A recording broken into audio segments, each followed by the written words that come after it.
in the real world, confidence is very often unavailable at the moments where you have to make the biggest decisions, and there is no way to actually get it. What we started thinking about here is the fact that it's not about confidence in real life, nor do you want it to be about confidence. It's about the opportunity to be changed by a moment or an experience. Because the truth is, in the real world, the only way to be 100% confident about anything is if you've already done it, or if someone else has already done it. And at that point, confidence doesn't really matter, because when you're 100% confident that it will work and you will succeed, you have simultaneously reduced the stakes to a point where you won't care even if you succeed. It just doesn't matter anymore. So I'm going to propose to you that it's actually not about confidence. That's really not what we're going for here, right? I'm going to propose an alternative frame to you. And that's that it's the moments you're not confident, but find a way to do it anyway, that hold the greatest opportunity for growth. So rather than us trying to figure out how can I get confident, how can I do the things that will make me feel 100% confident, how can I gather the facts or the skills or the information, the things that matter the most, the places where the stakes are the highest and the opportunity for growth and success and amazement and awe and connection and serendipity and impact and purpose and meaning, those experiences, those interactions, those moments, those endeavors and pursuits, guess what? You will never have anywhere close to 100% confidence in your own ability to pull it off, or in the world rallying to support it or you. But you gotta find a way to act anyway, because those are the windows. Those are the moments. Those are the seasons of our life when we don't know, but somehow we still act. And when we actually can find a way through, when we keep making decisions and taking actions and keep stepping forward and forward and forward, even when our head is spinning and the world is uncertain and we have very little confidence, we just don't know if it's going to work or not. When we find the ability to do that, and then we progress through it and we take baby steps towards this vision that we have, that is the most magical place to be. It's not even the achievement of the end state that really fuels us up and lights us up. It's the process. It's the process of growing. It's the process of putting yourself in a place where you have the opportunity to be changed by the experience. And if you are 100% confident that you can do it and that the universe will support it and there's no way to fail, it doesn't matter to you anymore. What you have effectively done is made yourself comfortable, but eliminated the opportunity to experience growth. I'm going to suggest something different here.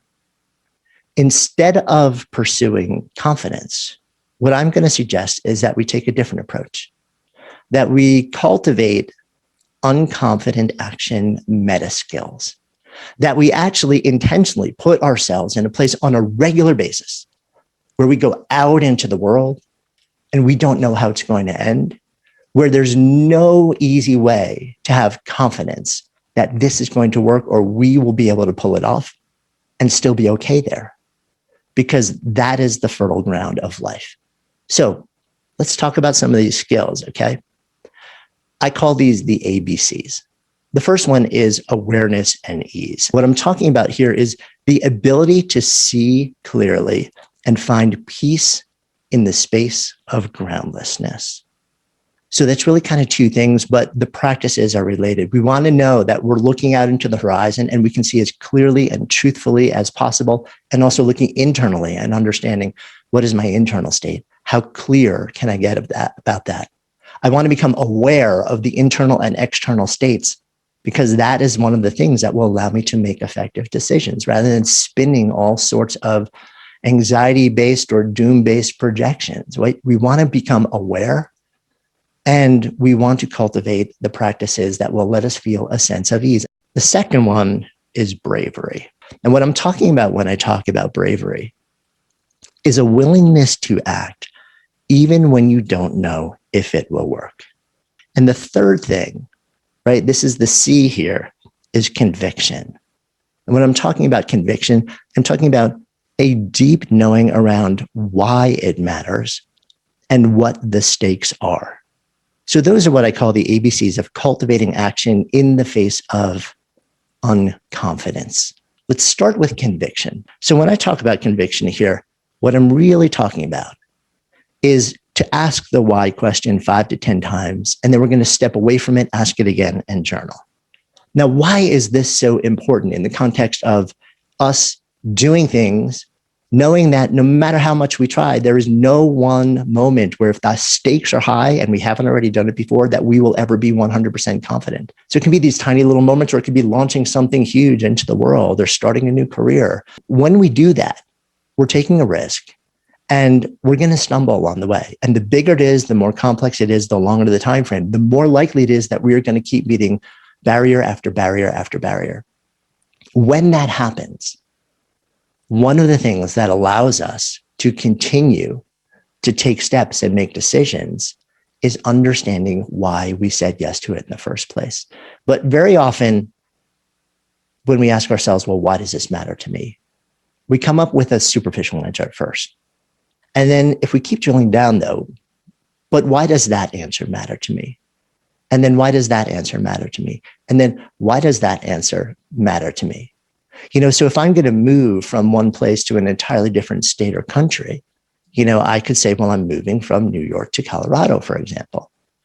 And I would say, well, there's a lot of risk involved in that. I'm not confident in myself that I'll be able to handle the move and work effectively and be okay. And I don't, but I still have to take some action. And I would say to myself, well, why would it matter to me to be there? Well, because, I love the outdoors and, there's snowboarding nearby and, okay. But why does that matter to me? Well, because there's something about the outdoors. And when I'm snowboarding on a mountain that, changes the way that I feel. Okay. And why does that matter to me? Well, because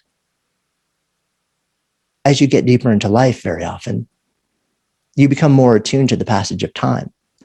And I am attuned to that.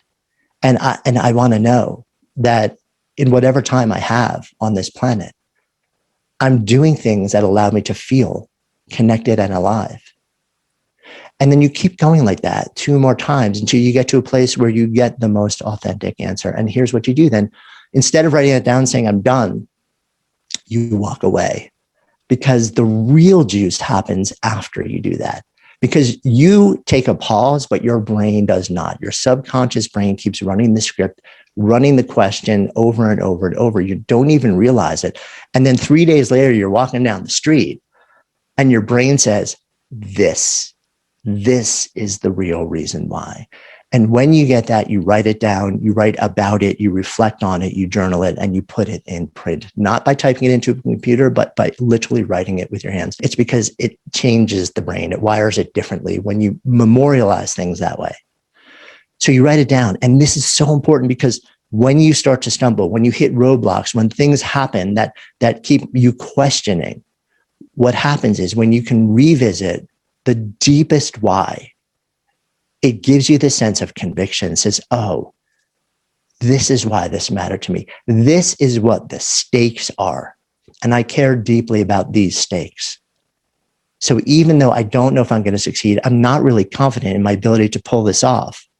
And I don't know what's going to happen. I'm going to keep taking action because it really, really matters to me.